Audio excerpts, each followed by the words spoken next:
First item on the agenda is the minutes. I'll have copies if you have a chance to look at them. Any questions, feel free to bring those out now, or if you see any at a later date. And now next Monday, point them out to Kevin and come get it corrected. Anybody got any comments, questions regarding minutes? If not, we'll move to the second item on the agenda, which is the Recreational Commission. Have a vacancy on that board, and Becky Soto has expressed an interest. We haven't had anybody else that I know of. Penny Clement is endorsing Becky. She is currently the chairperson. Becky has had an interest for some time, questions from time to time, which I think she'd be a good person. So if someone will go another route, I would recommend that we go with that.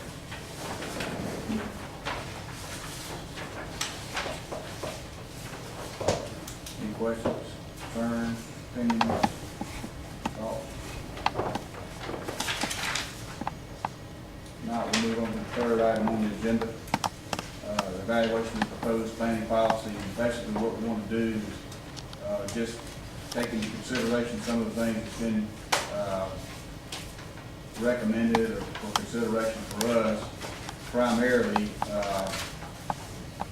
the review committee. We talked about a review committee and just take a couple of the current zoning applications and look at them considering the review committee policy and just see how they would have played out. Just give us an idea of how that would have worked. And I've asked Josh to take a couple of his considerations and applications and go over them with us if you need to get on here. Yeah, I'll pull something up in a second. Okay. Go ahead. In August, you'll see a proposal for a text amendment to the zoning ordinance, which introduces this review committee that was recommended by the committee over the past couple months that looked at what we're doing with the planning commission and why we do what we do. And this text amendment just introduces the idea of a review committee that would look at rezones, conditional uses, variances, really anything that I would bring to the board of commissioners to decide whether or not it needs to go to the planning commission or whether it can go straight to the board of commissioners. And for, as an example, something that we went over last week.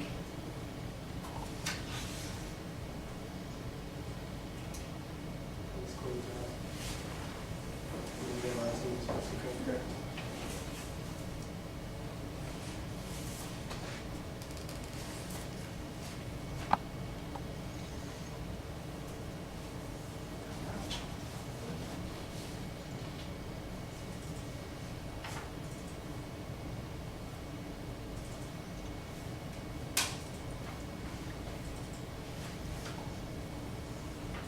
One of the rezones we looked at last week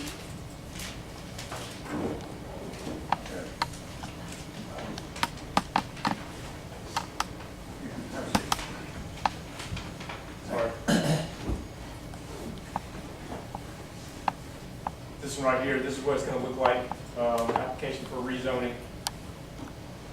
There's some information here. This is rezoning 0.063 acres.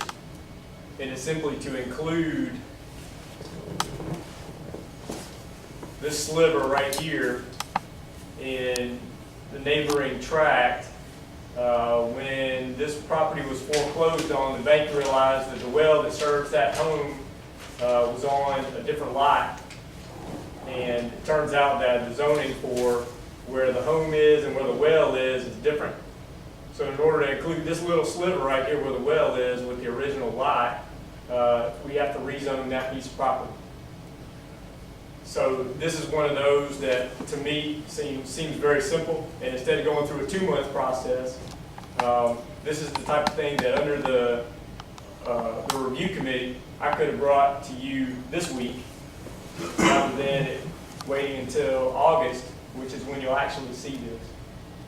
So this was brought to me in early June, and we could have had it handled, in early July, rather than wait until August 13th. To have it accomplished. So that's just an example, a recent example of a simple one. And there are 3 others that we went over last week that are very similar to me. Now, the review committee consists of, I guess that's all I need up here. The review committee consists of the chairman of the board of commissioners or vice chairman in his absence, the district commissioner that serves the area where the property is located, not necessarily of where the applicant lives, or where the property is, or some representative in his absence, the chairman of the planning commission, and planning administrator. And if all four of those individuals decide that it's unnecessary for something as simple as that to go to the planning commission and can come directly to the board of commissioners, then they will be able to do that. Now, if one of those individuals decided that it needed to go a little more scrutiny and that you weren't quite sure about it, then maybe, we need a little more public notice, a little more public input, a couple more eyes on it, then one of those people can direct it to the planning commission, and it would go through the normal procedure as it is currently. In other words, it'd have to be unanimous. It would have to be unanimous to come directly to the board of commissioners.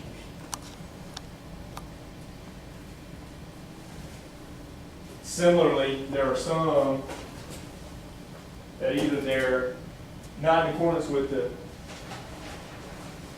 comprehensive plan, or they have some level of technical detail, like this one that we looked at this past week,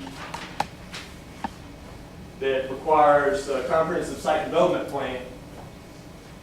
Something like that might take a little more scrutiny than taking it directly to the board of commissioners, simply because it requires a comprehensive site development plan. There's parking requirements, there's landscaping requirements, and other things that GDOT's involved, the Department of Agriculture is involved, and so there's a little bit of complexity.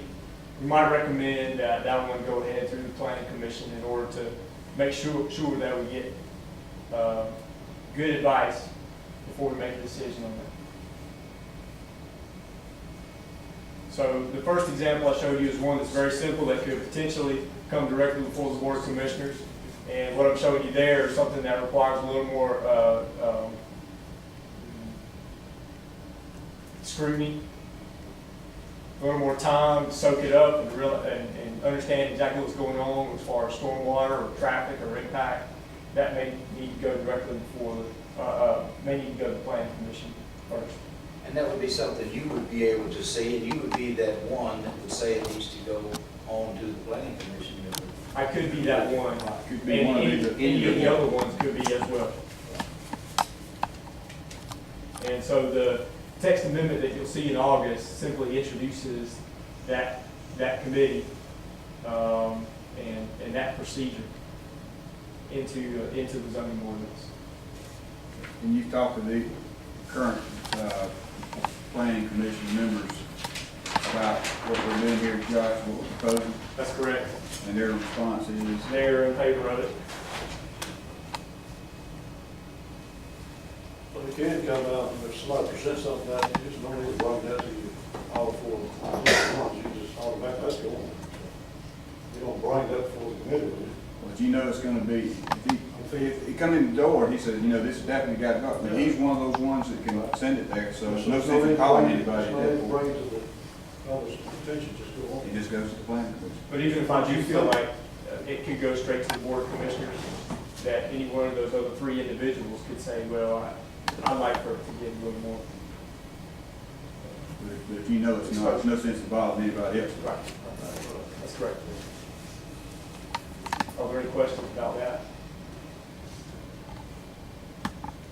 Will that committee have to meet on each and every case? Yes. They'll have to sign off on each one. Not if it's no brainer though, he just said, that's what it said. It's automatically going, that's automatically going, not even gonna come before that committee. Yeah. Because he thinks it could come before us. That'll be the first step. Any of them that would bypass the planning commission would have to go before that. Not any of them that doesn't. I mean, all the ones that go before the planning commission are, he said right from the get-go, it's got to go before the planning commission. No, you wouldn't have to meet. Or when you call it. And really, I just want, we talked about it, and I think a lot of people think it makes sense. just want to give you an example of what's really happening, you know, and see how it applies, and see if we still want to go forward with that phase of proposed change. Because it will require a resolution and public hearing, not necessarily a resolution, but a public hearing. And if we're going to do that, we could do it next month. We have to plan.